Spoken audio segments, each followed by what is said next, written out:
susunod na sila.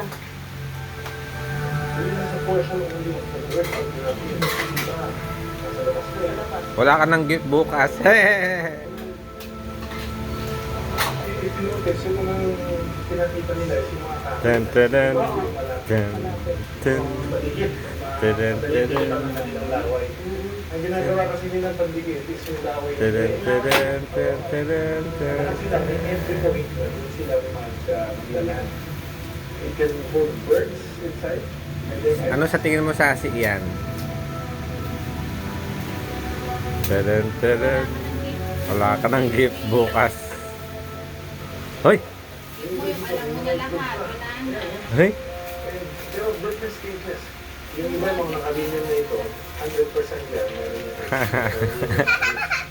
or about the eggs. Yes. No, Wow! Tansang Rosie. Sa bahay nila. Kaano naman sila kami? Pag-iyan na.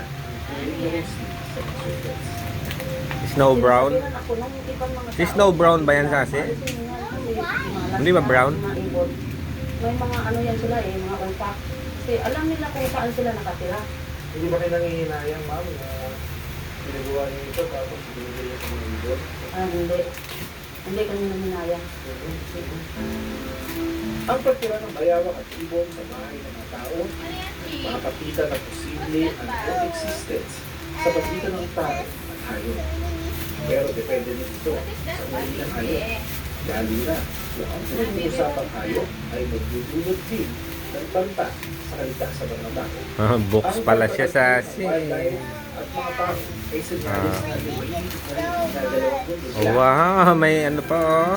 Kapag Yung face nila nakagupit sa ano. nagagalaw na rin natin ang tirahan ng iwan sila tulad ng bayawa.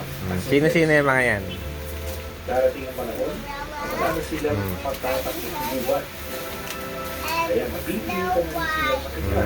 Galing naman pala niyan eh. Ito kasi ay dating teritoryo nila.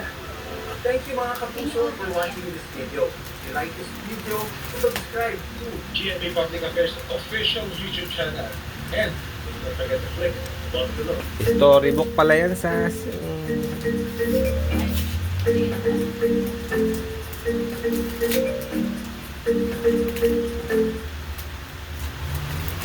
Find peace of mind, disinfecting like a professional. With the new Clorox Expert Range that kills 99.9% of Storybook pala yan. viruses Ganda na yung and storybook bacteria. niya. May story ko pa na sa akin. Mga story ah.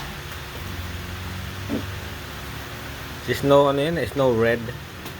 Hindi red. Hindi ba red? Sa buong mundo, may 17 countries lang na tinutuloy na nag-diverse. Sila yung mga bansang may mayayamang wildlife at flora. At isa ang Pilipinas sa mga